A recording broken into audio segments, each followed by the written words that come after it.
ไวยสาประสัทธรรมเจ้าพระอริยสงฆ์เจ้ากราบนมัสการถวายความเคารพ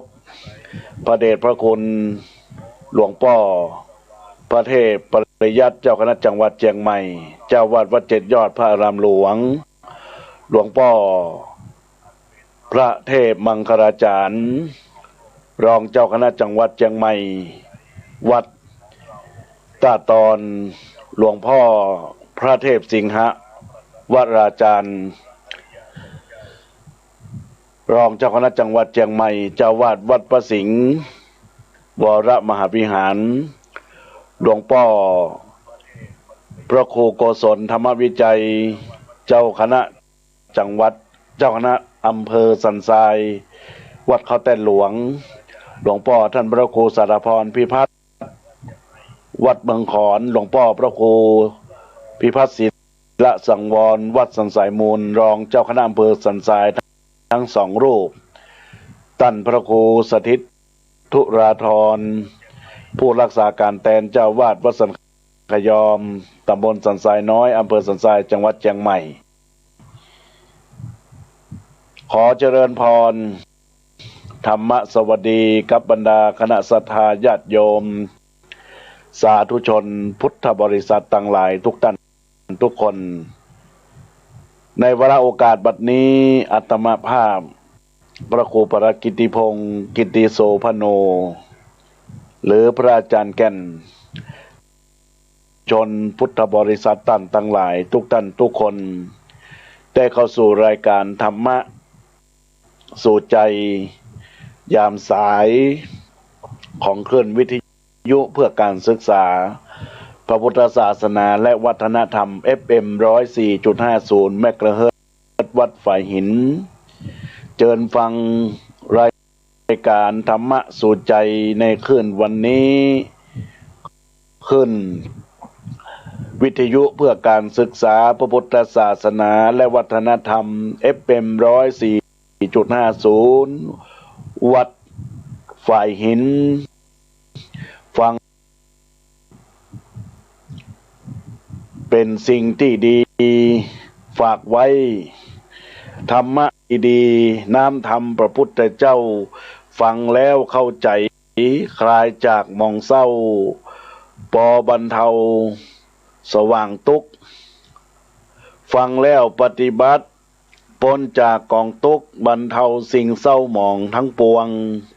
ธรรมะขัดเกลาฮือเบาสมอง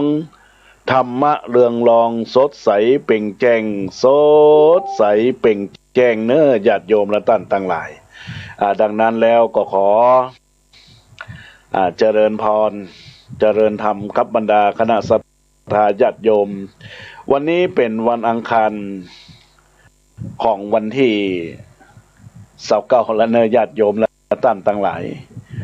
ซึ่งในโอกาสตอนนี้ญาติโยมสาธุชนทั้งหลายก็คงจะเป็นกาลที่ใกล้จะเข้าสู่ในวาระของสิ้นเดือนของเดือนต่างๆเป็นเดือนที่จะได้เข้าสู่เดือนกรกฎาคมเดือนนี้ก็เป็นเดือนมิถุนายนก็จะผ่านไปแถมบักกี่วันก็อีกวันหนึ่งนะญาติโยมชนพุทธบริษัทต่างหลายทุกท่านทุกคนที่ได้รับฟั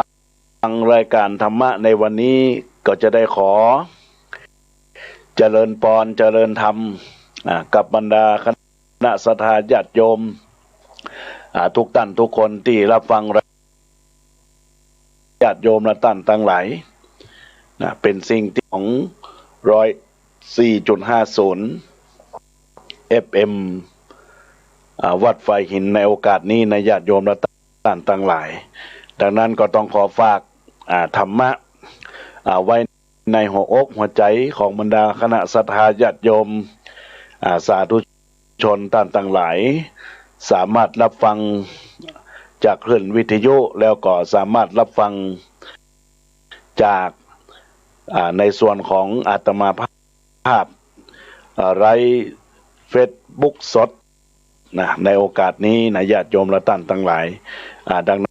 นั้นก็ต้องขอฝากกับบรรดาคณะศรัทธาญาติโยมสาธุชนพุทธบริษัททั้งหลายทุกท่านทุกคนธรรมะในวันนี้ญาติโยมก็จะได้นำไปเป็นแนวทางในการประพฤติปฏิบัติเป็นหลักแห่งการทำคุณงามความดีเพื่อสร้างสรรค์ตนตัวได้มีความสุขตนตัวได้มีความสบายอกมีความสบายใจปรารถนาสิ่งใดก็จะได้มีสิ่งใดจะได้มีสิ่งใดได้ขัดได้ข้องในเรื่องของธรรมะในญาติโยมและท่านทั้งหลายศรัทธาญาติโยมสาธุชนพุทธอาตมาภาพได้จัดรายการธรรมะในโอกาสนี้ก็ขอเจริญพรญาติโยมสาธุชนพุทธบริษัทต่างหลายทุกท่านทุกคนที่ทานอาหารในช่วงสายก็เปิดรับฟังธรรมะไปทุกที่ทุกทางทำการทำงานเป็นกาลที่เฮาฮ้องว่าต้องเอาชีวิตตัวเอง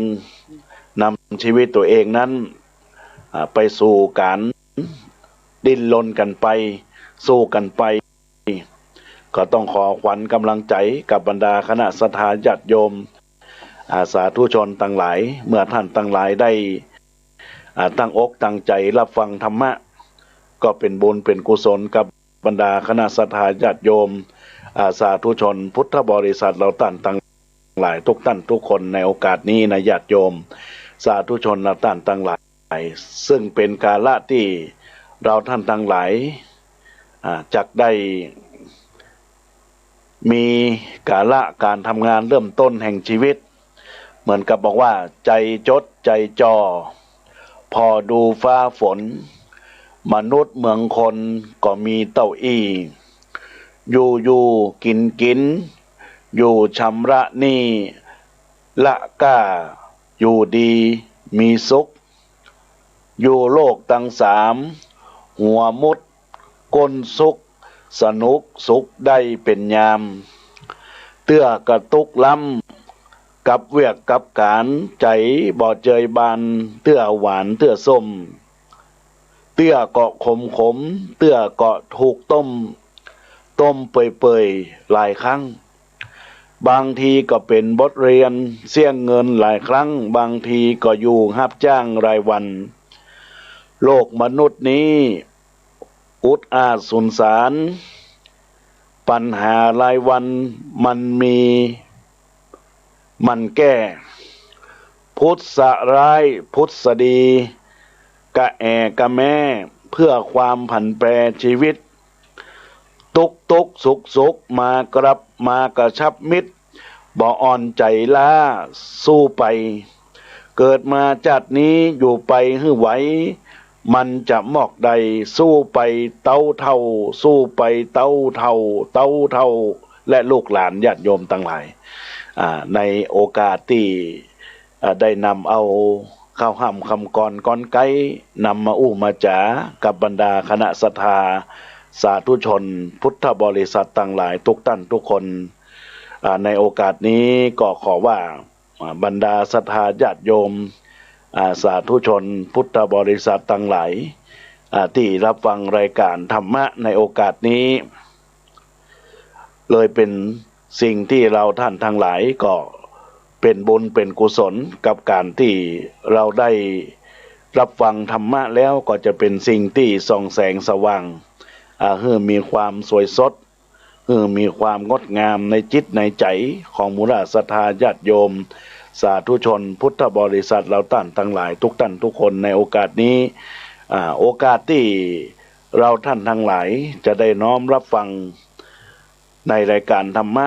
ของแต่ละตนแต่ละองค์เพิ่นก็มีการอู้จากันในโอกาสที่เราท่านทั้งหลายได้ตั้งอกตั้งใจในการรับฟังทุกท่านทุกองค์ทุกตนก็เพื่อเป็นกาละที่จะเป็นแนวทางชี้นำแนวทางให้แนวทางนั้นเป็นสิ่งที่ดีญาติโยมและท่านทั้งหลายในโอกาสนี้ ก็ขอมูลศรัทธาสาธุชนพุทธบริษัททั้งหลายได้น้อมจิตน้อมใจเป็นบุญเป็นกุศลกับตนตัวของท่านตรงตัวของครอบครัวให้มีความเจริญก้าวหน้ารุ่งเรืองในเรื่องของการประพฤติการปฏิบัติในโอกาสนี้นะตัวนะญาติโยมนะท่านทั้งหลายศรัทธาอุบาสกอุบาสิกาทายกทายิกาที่กำลังรับฟังรับชมรายการธรรมะสู่ใจยามสายในโอกาสนี้สิ่งสำคัญที่อาตมาภาพได้นำเอาสารธรรมที่นักปราชญ์ราชเมธีในโอกาสนี้ก็ขอหยิบยกท่านหนึ่งที่ถือว่าเป็นครูบาอาจารย์เป็นบูรพาจารย์ที่ประสิทธิ์ประสาทในเรื่องของข้าวห้ำคำกรให้กับตนตัวอาตมาได้นำเอามาออกก็คือป้อนานบินหลาหรือว่าป้อนานอินหลาบินหลาใน Facebook นะบุญธรรมรักษ์ในโอกาสนี้ตัวเนอะญาติโยมทั้งหลายก็ขออนุโมทนากับตนตัวของท่านที่ได้นำเอาหลักธรรมคำสอนดังที่นักปราชญ์ท่านกล่าวว่าแสงเดือนงามอารามสวงใจยังห่วงดวงใจในเธอนั้นยังคิดถึงอยู่ทุกวี่วันเธอกับฉันเป็นคู่กรรมต้องช้ำใจเธออยู่ไหนบอกหน่อยคอยนานเนิ่นคอยจนเกินเนิ่นนานยังสงสัยชาตินี้ชาติหน้าหรือชาติใดโปรดขานไขอย่าลวงหลอกบอกฉันมาได้ไม่ได้ไงช่วยบอกไม่กับกรอกหลอกใครไม่มุสาอยากเจอเธอทุกวันและเวลาที่16เธอจะมาหรือว่าไงหรือจะมาคราวหน้าวันที่1คงซาบซึ้งตึงใจสมใฝ่หา12 ล้านคอยเธอหน้าแก้วตาเธอไม่มาฉันคงล้มก้มหน้าเอ่ยญาติโยมทั้งหลายวันนี้อาตมาภาพก็คงจะได้ให้ขวัญกำลังใจที่บรรดาญาติโยมได้สู้ต่อแทนตนตัวในโอกาสนี้นะญาติโยมและท่านทั้งหลายในโอกาสที่เราท่านทั้งหลายบรรดาศรัทธาญาติโยมสาธุชนพุทธบริษัทเราท่านทั้งหลายสิ่งที่อาตมาภาพได้นำมาอุจาในวันพรุ่งนี้ก็พยายามเนอะมันเมตตาภาวนา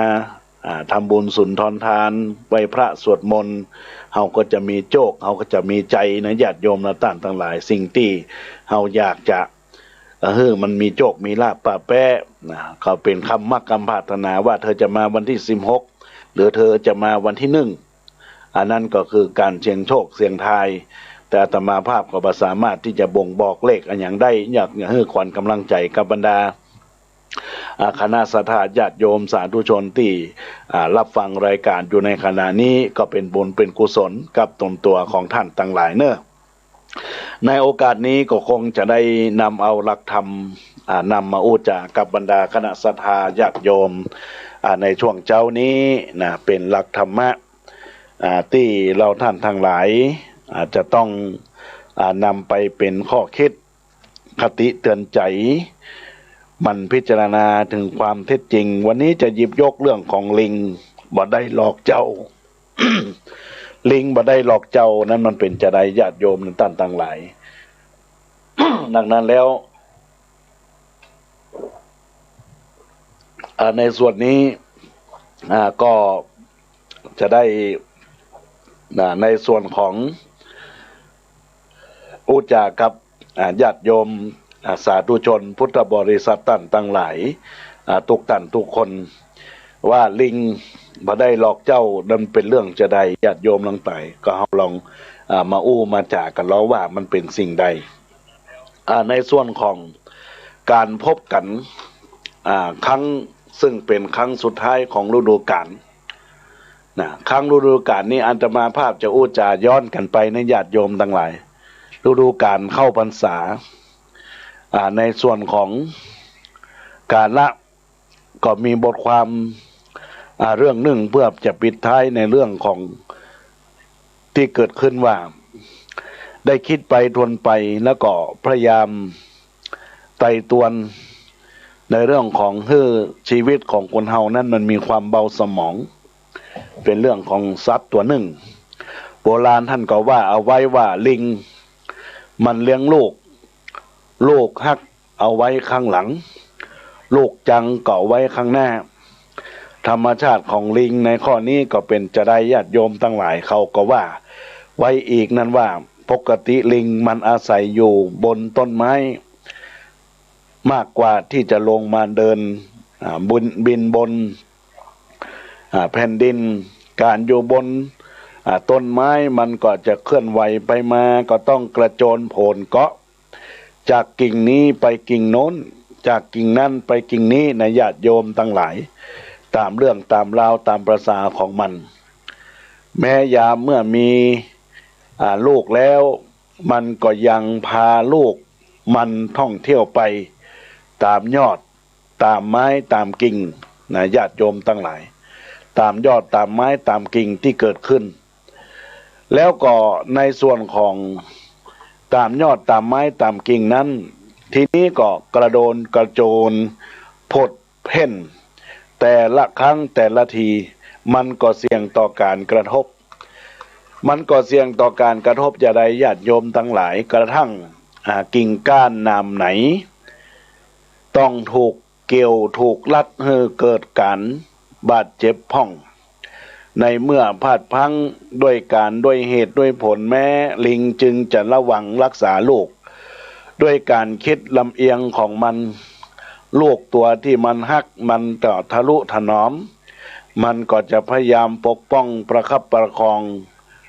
จะอุ้มจะกอดก็ระมัดระวังยามจะโพนโจรกัญญาทานทะยานไปแต่ก็มีครั้งมันก็จะเอาลูกตัวที่มันฮักเกาะกิ่งไว้ข้างหลังเกรงจะกระทบกระแทกกับกิ่งไม้ที่เป็นหนามเอาเรือนร่างของตนเป็นเหมือนเกาะกำบังเหมือนกำแพง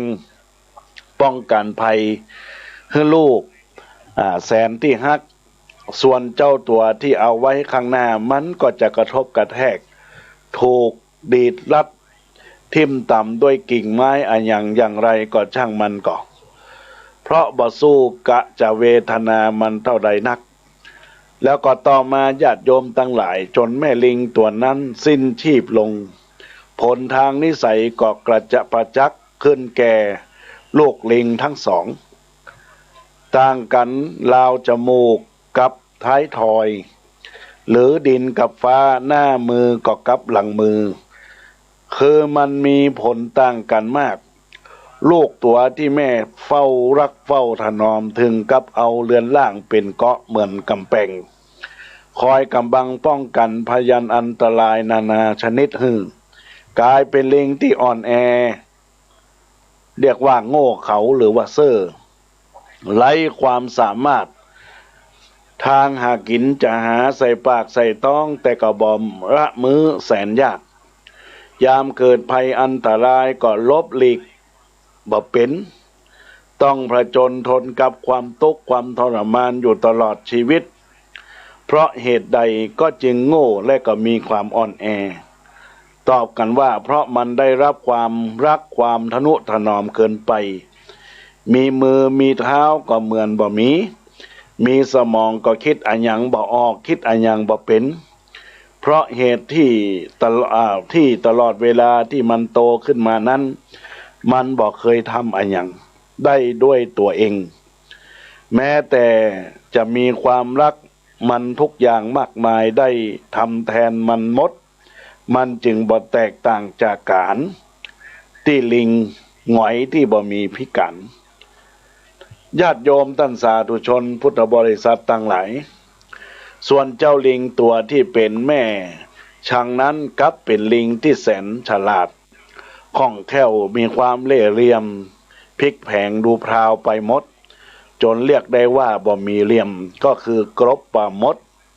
กิ่งใดรอบตัวหากินก็คล่องเกิดอะหยังก็ขึ้นมาก็แก้ไขรักษาตัวรอดได้ทุกครั้งทั้งนี้เป็นผลที่เนื่องจากว่าจากต้องผจญภัยอันตรายอยู่ตลอดเวลานั่นเองที่สะสมอบรม ก็ให้เป็นนิสัยขึ้นเป็นลิงฉลาดปราดเปรียวเทคนิคจากการเลี้ยงลูกของลิงนี้หากว่านำมาเปรียบกับการเลี้ยงลูกของคนเฮาก็ตกอยู่ในเทคนิคเดียวกันชี้เห็นว่าโทษของความสะดวกสบายเป็นโทษของความมักง่ายฟุ้งเฟ้อฟุ่มเฟือยมันทำร้ายนะญาติโยมทั้งหลายคุณนิสัยฮื้อเสี่ยมไปโดยบ่รู้สึกว่าตัวว่าและชี้เห็นว่าคุณงามความดีของอุปสรรคความทุกข์ยากลำบากที่คนทั่วไปนะเกลียดกลัวนะญาติโยมทั้งหลายเกลียดกลัวนักหนานี่แหละหากมองกันฮื้อซึ้งแล้วนะญาติโยมทั้งหลายนะมันก็จะทำให้ในส่วนของ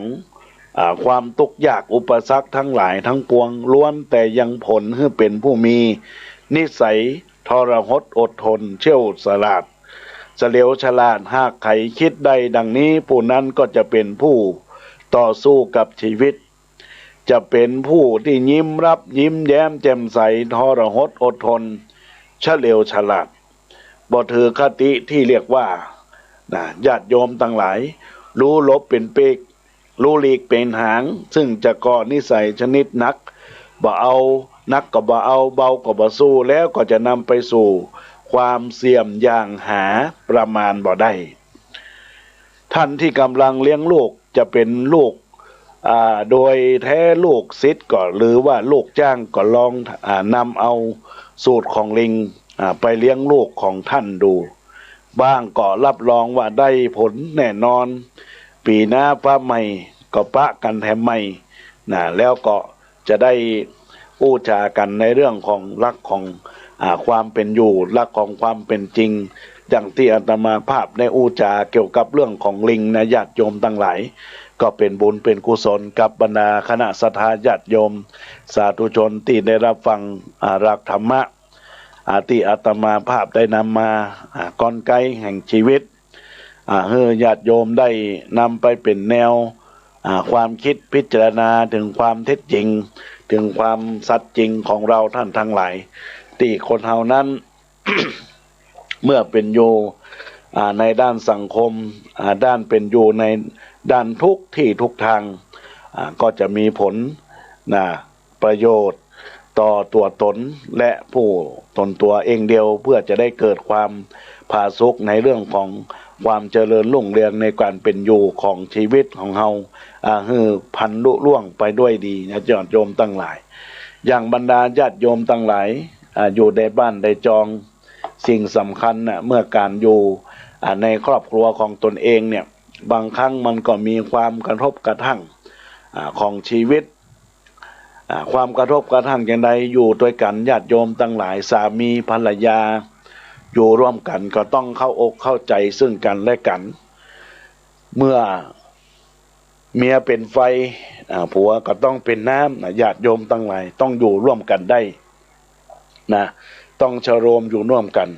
อยู่ในครอบครัวเฮามีพ่อเฮามีแม่เฮามีปู่ย่ามีตายายต้องฮักกันแปลงกันโดยเฉพาะหน้าที่ของปู่ย่าตายายเนี่ยญาติโยมทั้งหลายเป็นผู้ที่จะต้องมาดูแลหลานซึ่งเป็นลูกของตั้งลูกของตัวเองก็ต้องดูแลรักษาเพื่อที่เขานั้นจะได้เป็นคนใหญ่ในอนาคตเขาก็จะได้เลี้ยงดูปู่เสียยังปู่ย่าตายายแต่ก่อนนี้ปู่ย่าตายายนี่เปิ้นอยู่สบายบ่ต้องไปวุ่นวายกับลูกกับหลานบัดเดียวมันบ่ได้พ่อแม่มันจะต้องไปทำงานจะต้องเลี้ยงดูปู่เสียยังลูกยังเต้าส่งเข้าห้องห้ำห้องเฮียนโดยเฉพาะบัดเดียวเนี่ยญาติโยมตั้งหลายห้องห้ำห้องเฮียนนี่ถ้าไปโรงเรียนรัฐบาลความคิดความอ่านมันก็อยู่ในระดับกลางแต่ว่าถ้าไปโรงเรียนระดับที่โรงเรียนใหญ่โรงเรียนดีโรงเรียนดังก็จะมีฐานะการเรียนก็จะทัดเทียมกับโลกยุคปัจจุบันหน่อยแต่ว่ามันก็บ่ไกลกันเท่าใดญาติโยมทั้งหลายแต่ว่าเพื่อความทัดเทียมกันเนาะบัดเดี๋ยวนี้ลูกหลานตันเต้านักเรียนนี่ต้องเรียนภาษา ภาษาอังกฤษนะเป็นภาษาสำคัญเป็นภาษาสากลนะญาติโยมบัดเดียวภาษาอังกฤษก็มีปิกมามีภาษาจีนนะเหมาะภาษาจีนมีมาก็ต้องเรียนภาษาฝรั่งเศสเรียนภาษาที่เป็นส่วนราชการที่เปิ้นใจอีนะญาติโยมทั้งหลายการศึกษามันก็เลยต้องมีการพัฒนาโดยเฉพาะการคิดคณิตนะต้องคิดเลขเร็วต้องใช้ความคิดแล้วก็เกิดจากความสำนึกอย่างอาตมาภาพนี่ก็ขอเล่าเหตุการณ์ตัวเองตัวญาติโยมทั้งหลายนะเป็นพระอาจารย์ตัวนะเป็นพระธรรมวิทยากรอบรมนักเรียนบัดเดี๋ยวนี้นักเรียนถ้าหากว่าเขาจะไปธรรมะไปสอนธรรมะนั่งธรรมะเขาฟังนี่นะเขาก็รับเหี่ย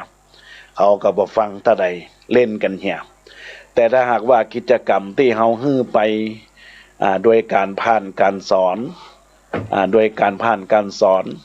ในส่วนของระดับกู้ก็ดีกลุ่มก็ดีเป็นเดี่ยวก็ดีนะญาติโยมทั้งหลายแล้วขจี้ไปถึงเขานะเขาก็มีความกระตือรือร้นนะญาติโยมทั้งหลายเพราะว่าประเดี๋ยวนี้ละอ่อนมันถูกตามใจกันนะจะเนี่ยอันยังจะทำอันยังไปจะตีจะฟาดไปก็บ่ได้ประเดี๋ยวนี้ละอ่อนเป็นละอ่อนที่จิตใจที่บอบบางถ้าไปทำร้ายเขาก็จะมีความเขียบแค้นเข้มแข็งแต่สมัยก่อนในญาติโยมทั้งหลายอย่างสมัยอาตมาเป็นละอ่อนเนี่ยไม้แซ่นี่เป็นไม้สำคัญเลยที่เฮากลัวที่สุดกลัวไม้แซ่นี่นะบัดเดี๋ยวนี้ละอ่อนตึงมากลัวอย่างญาติโยมทั้งหลายโดยเฉพาะบัดเดี๋ยวนี้ยิ่งเอาโทรศัพท์เนี่ยอยู่วันค่ำอยู่กับหน้าคอมพิวเตอร์อยู่กับหน้าโทรศัพท์ญาติโยมเอาอย่างสักอย่างพ่อแม่ก็เสิร์ฟเพื่อนติ๊กเอาเข้าเพื่อกินเอาน้ำเมื่อกินมันสบายลำไปทัดเทียมลงไปมันก็บดีเพราะฉะนั้นเราจะต้องสอนลูกสอนหลานหูตุกหูยากพ่องเน้อญาติโยมทั้งหลายก็ขอฝากกับบรรดาคณะศรัทธาที่เป็นพ่อเป็นแม่เป็นปู่ย่าตายายพยายามเวลาเราเอาอกเอาใจลูกหลานเราก็ต้องพอตัวต้องพิจารณาตัวว่าสิ่งที่เราสอนไปละอ่อนทับไปได้แล้วละอ่อนจะย้อนมาด้วยจิตสำนึกด้วยคุณธรรมจิตใจก็ดังนั้นก็ต้องขอฝากตัวญาติโยมทั้งหลายส่วนอาตมาภาพเวลาไปสอนโรงเรียนนี้ก็จะเน้นเรื่องของการเคารพครูบาอาจารย์เน้นในเรื่องของการเคารพพ่อแม่นี่สำคัญที่สุดญาติโยมทั้งหลายเป็นสิ่งสำคัญถ้าหากว่านักเรียนไปโรงเรียนบ่ไหว้ครูบาอาจารย์บ่เคารพครูบาอาจารย์มันถึงบดีญาติโยมทั้งหลายเป็นละอ่อนที่ก้าวร้าวพ่อแม่ก็เหมือนกันถ้าละอ่อนบ่ฟังพ่อบ่ฟังแม่นี่ยิ่งสำคัญญาติโยมทั้งหลายใครที่ทุกข์ใจที่สุดก็พ่อแม่คนเมื่อพ่อแม่ทุกข์ใจปู่ย่าตายายก็ต้องทุกข์ใจด้วยกันตัวไปด้วยกันหมดญาติโยมทั้งหลายดังนั้นการที่จะสั่งจะสอนลูกเต้าเราหลานให้เป็นคนดีนั้นก็ต้องพยายามสอนเขาตัวเรื่องธรรมะคุณธรรมมือเขาไปตัวญาติโยมทั้งหลายคือเขาเห็นคือเขาหู้คือเขาได้ไฟได้หู้ตัวในหลักของการสร้างสรรค์คุณความดีนะญาติโยมทั้งหลายโดยเฉพาะอย่างที่ว่านี้นะก็ขอปัจจัยว่าเข้าข้างตัวเองเข้าข้างรังวัดตังวาพยายามมันเอาลูกเอาเต้ามาวัดมาวาผ่องญาติโยมทั้งหลายก็จะเป็นการปลูกฝังของเขาคือเขานั้นได้เข้าวัดเข้าวาเห็นพระเห็นธรรมเห็นตัวเจ้าพระนายก็จะมีความเคารพมีความยำเก่งนะญาติโยมทั้งหลายก็ขอฝากกับบรรดาคณะศรัทธาญาติโยมที่สอนลูกที่สอนหลานที่สอนเป็นครูบาอาจารย์ก็ตามก็ขอฝากไว้เนื้อญาติโยมทั้งหลายที่รับฟังรายการธรรมะสู่ใจยามสายนี้ก็เป็นบุญเป็นกุศลกับบรรดา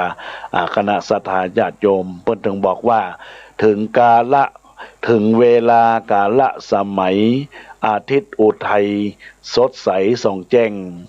กาไก่ออกหัง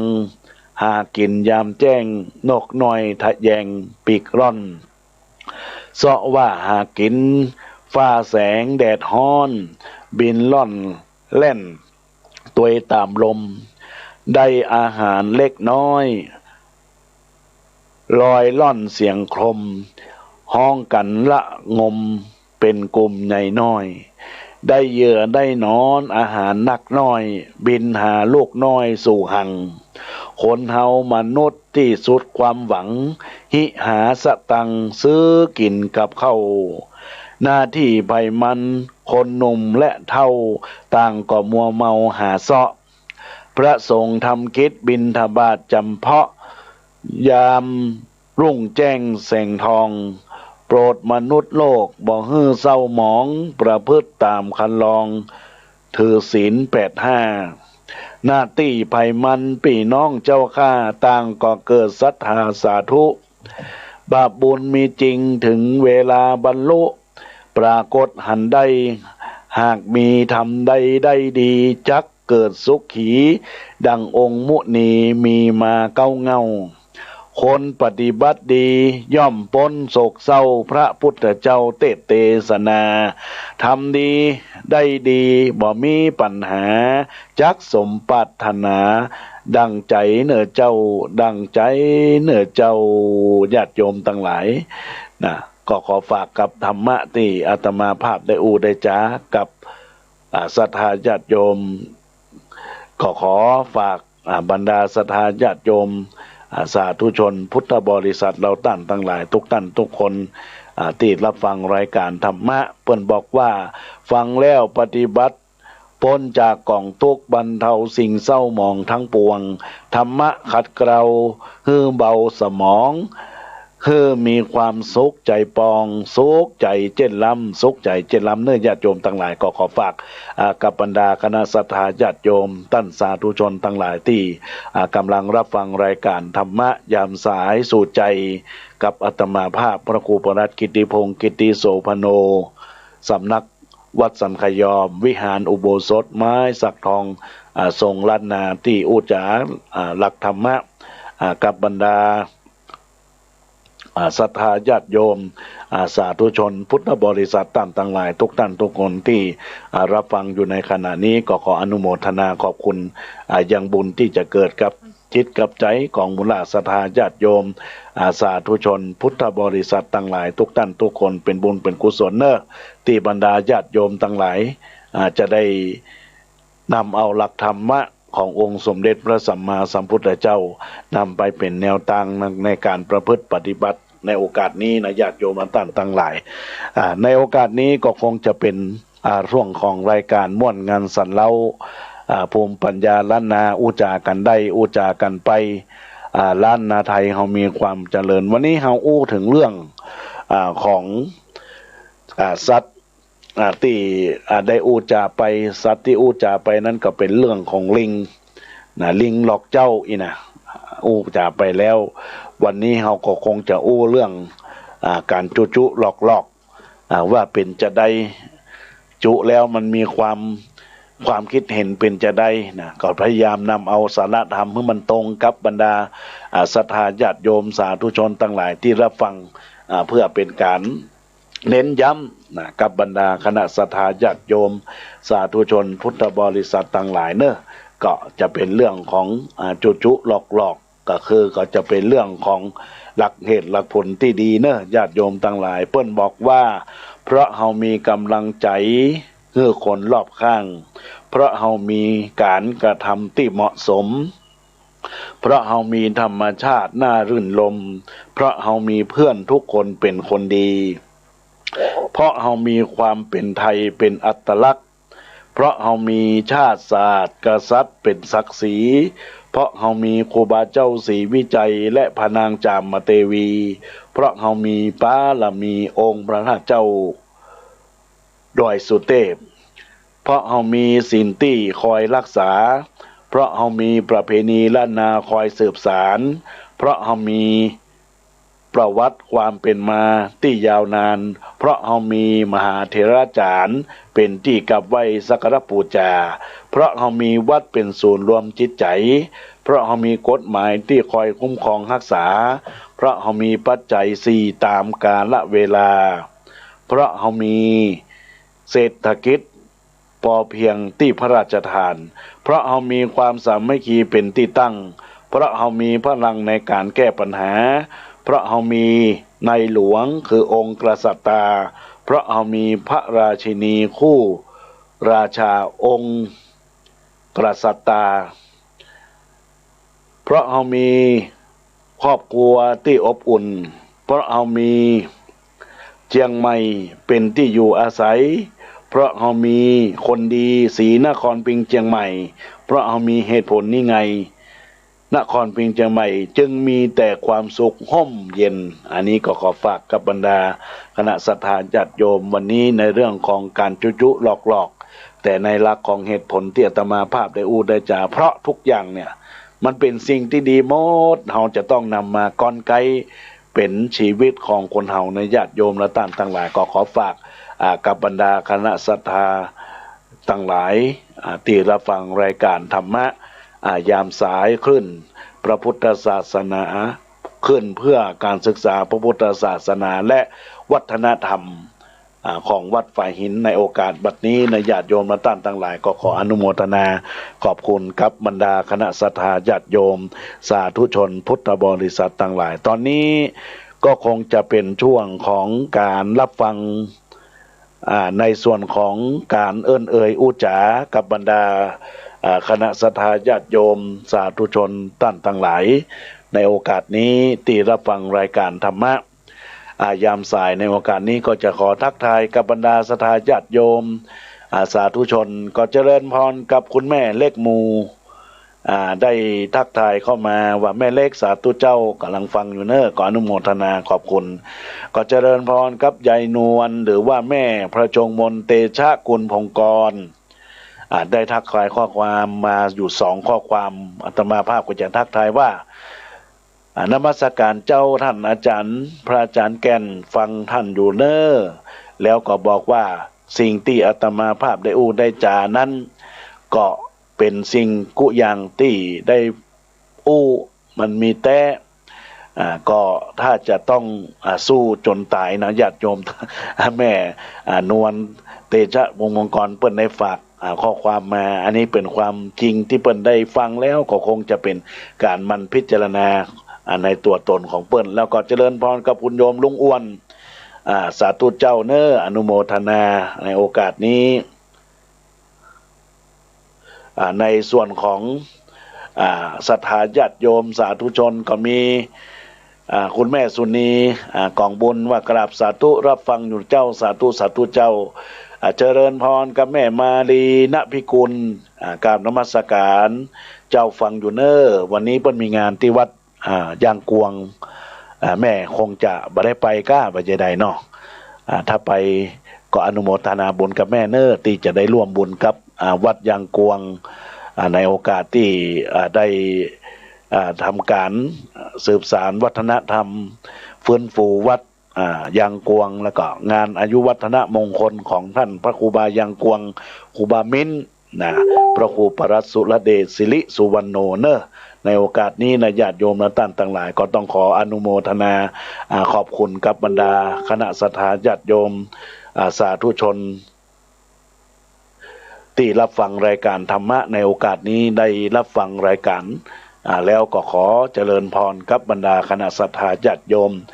สาธุชนพุทธบริษัทตั้งหลายทุกท่านทุกคนที่รับฟัง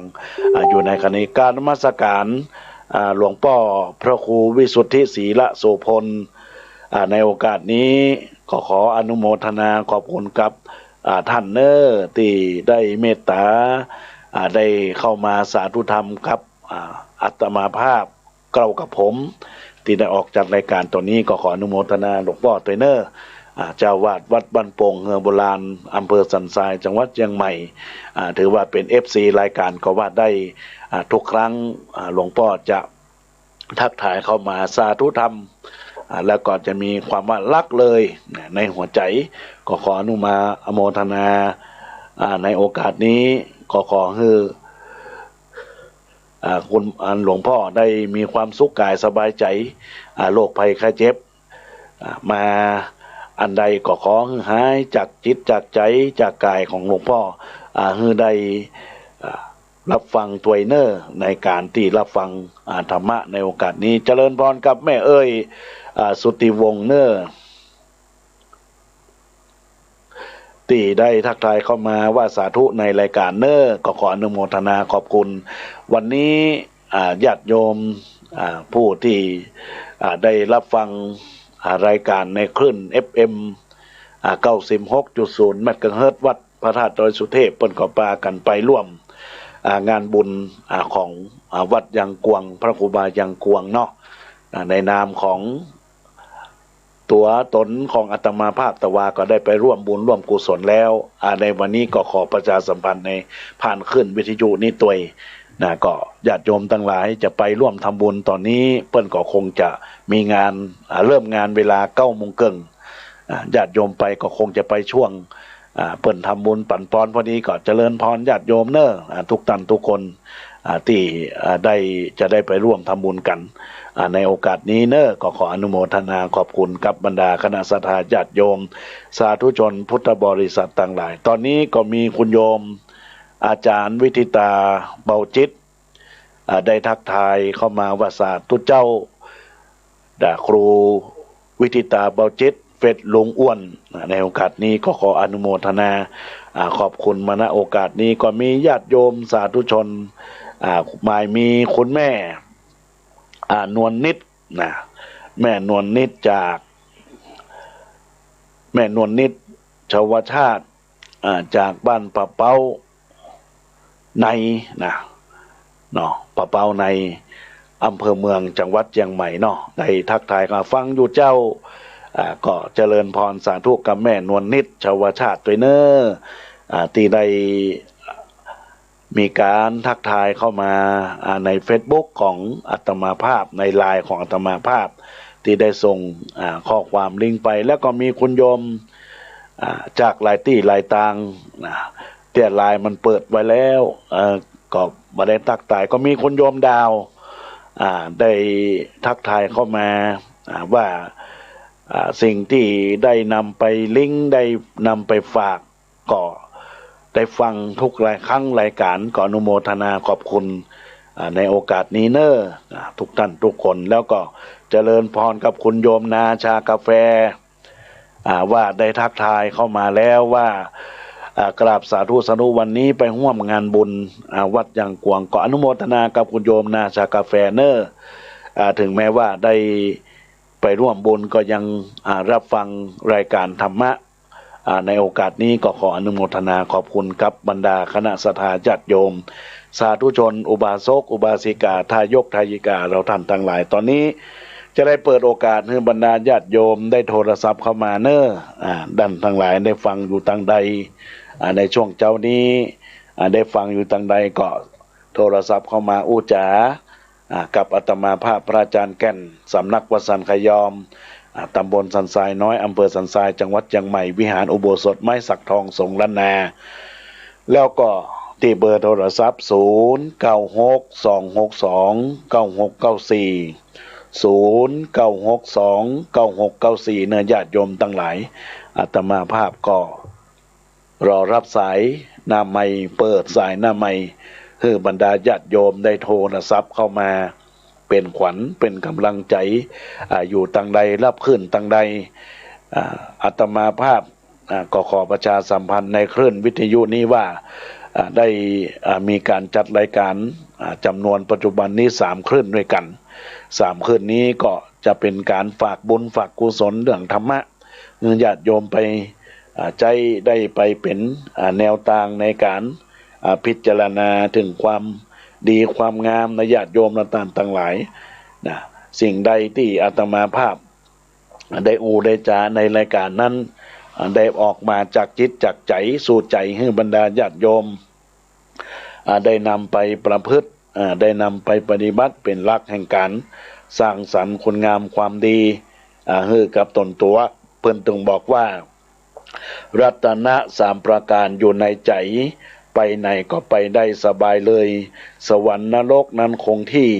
จะดีให้ฮื้อใจดังมุ่งหมายนรกสวรรค์อยู่บ่ไกลอยู่ที่ใจเฮาเองเพ่งพินิจดูฝากคติบทกรใจสอนสั่งแต่หวังฮื้อดีเป็นราศีวัฏจักรเวียนวนปนโลกีชั่วกับดีเป็นคุณธรรมถ้าประพฤติตามก็มีสุข ปนตุกอันนี้ก็ขอฝากกับบรรดาคณะสัตยาญาติโยมสาธุชนท่านผู้ฟังต่างหลายเนอที่รับฟังรายการในโอกาสนี้ทุกท่านทุกคนที่รับฟังรายการธรรมะขึ้นวิทยุเพื่อการศึกษาพระพุทธศาสนาและวัฒนธรรม FM 104.50 เมกะเฮิรตซ์ของวัดฝ่ายหินในการควบคุมดูแลของหลวงพ่อพระครูสมุวิชุวัฒน์วรกิจโจท่านผู้รักษาการแทนเจ้าอาวาสวัดฝ่ายหินท่านผู้อำนวยการคลื่นวิทยุ104.50 วัดฝ่ายหินในโอกาสนี้ตัวยนะครับขออนุโมทนาเพราะว่าท่านได้โอกาสได้มาจัดรายการธรรมะในช่วงวันอังคารเวลา 9 โมงถึง 10 โมงแล้วก็วันพฤหัสบดีเวลาบ่ายโมงถึง 2 โมงก็ขอเจริญพรเจริญธรรมกับบรรดาคณะศรัทธาญาติโยมที่รับฟังรายการธรรมะสู่ใจยามสายในโอกาสนี้ทักทายไปทุกท่านทุกคนที่รับฟังเนอะวันนี้ท่านอยู่ตังใดก็สามารถที่จะโทรศัพท์เข้ามาเพราะว่าเปิดสายหน้าใหม่ที่เบอร์โทรศัพท์0962629694 0962629694เนื้อญาติโยมและท่านทั้งหลายซึ่งในโอกาสที่บรรดาญาติโยมสาธุชนพุทธบริษัททั้งหลายทุกท่านทุกคน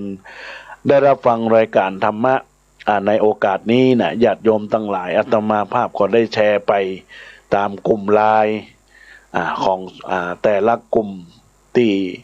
อยากจะให้ญาติโยมได้รับฟังธรรมะเพราะว่าในช่วงปัจจุบันนี้สภาวะของโรคภัยไข้เจ็บที่เกิดขึ้นที่มีอยู่มันเป็นสิ่งที่เราท่านทั้งหลายนะญาติโยมทั้งหลายเป็นที่ต้องระมัดระวังบัดเดี๋ยวนี้มันมีแพร่มาแห่งละในจังหวัดเชียงใหม่รถบากี่วันก็แพร่เข้ามาก็แปลกเหมือนกันเนาะโรคนี้ก็ว่ามันบาชอบฮ้อนมันก็ชอบอยู่และเพราะฉะนั้นญาติโยมก็รักษาด้วย New Normal พยายามใส่แมสพยายามโดยการที่สวมแมสเรียบร้อยแล้วก็มีการล้างเจลแอลกอฮอล์พยายามอยู่ห่างยุคของ New Normal เนาะญาติโยมต่างหลายก็ขอฝากกับบรรดาคณะศรัทธาญาติโยมสาธุชนพุทธบริษัทต่างหลายทุกท่านทุกคนที่รับฟังรายการธรรมะยามบ่ายยามสายในโอกาสนี้ของขึ้นวิทยุเพื่อการศึกษาพระพุทธศาสนาและวัฒนธรรม FM 104.50 เมกะเฮิรตซ์วัดฝ่ายหินในโอกาสนี้ก็ขอรับฟังญาติโยมต่างหลายได้ทักทายเข้ามาเนอะอยู่ต่างใดตอนนี้ยังมีโอกาสมีเวลาได้ได้จากันในรายการธรรมะนะญาติโยมและต่างหลายเพื่อเป็นบุญเป็นกุศลกับบรรดาคณะศรัทธาญาติโยมสาธุชนพุทธบริษัทเราเจ้าข้าท่านทั้งหลายที่รับฟังรายการธรรมะในโอกาสนี้ก็เป็นบุญเป็นกุศลกับบรรดาคณะศรัทธาญาติโยมที่ได้ทำการบอกบุญบอกกุศลกับบรรดาคณะศรัทธาญาติโยมแล้วญาติโยมก็ให้จิตใจอันเป็นกุศลให้จิตใจให้ดีให้งามก็ขอให้ญาติโยมท่านทั้งหลายจงมีแต่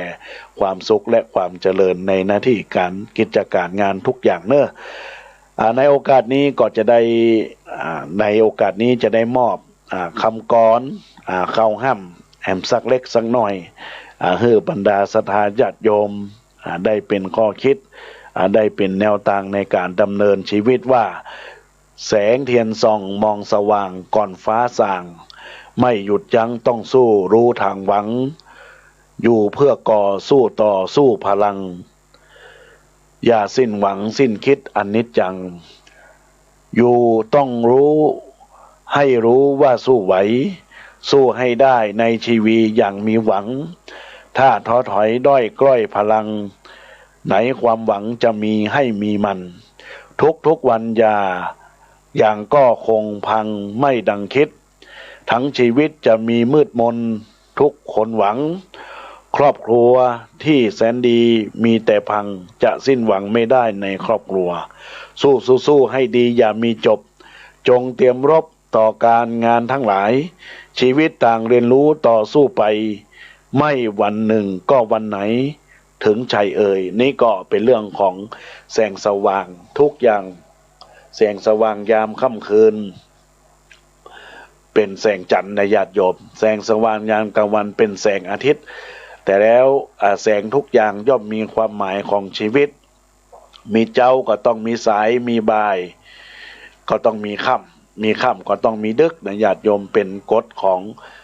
ชีวิตของคนเฮาแต่ว่าชีวิตของเฮานั้นจะอยู่ได้ก็ต้องมีการดิ้นรนดิ้นรนกันไปต่อสู้กันไปชีวิตจะได้มีความสุขเช่นชัยมันก็จะเกิดตอนนี้ก็เจริญพรกับคุณโยมประภัยผ่องศรีที่ได้รับฟังรับชมการไลฟ์สดใน Facebook ของอาตมาภาพก็ขออนุโมทนาขอบคุณกับคุณโยมประภัยผ่องศรีได้ทักทายเข้ามาในกล่องรายการว่าสาธุเจ้าเน้ออนุโมทนาขอบคุณกับมูลศรัทธาญาติโยมสาธุชนพุทธบริษัทต่างหลายทุกท่านทุกคนที่รับฟังรายการธรรมะสู่ใจยามสายในโอกาสนี้ก็ขออนุโมทนาขอบคุณเนอะที่รับฟังรับชมร่วมกันในโอกาสนี้ก็จะได้ปันโจกปันใจให้กับบรรดาศรัทธาญาติโยมจะได้ลารายการกับบรรดาคณะศรัทธาแล้วเรามาเจอกันในวันพฤหัสบดีเวลาบ่ายโมงถึง2 โมงในโอกาสนี้เนอะญาติโยมต่างหลาย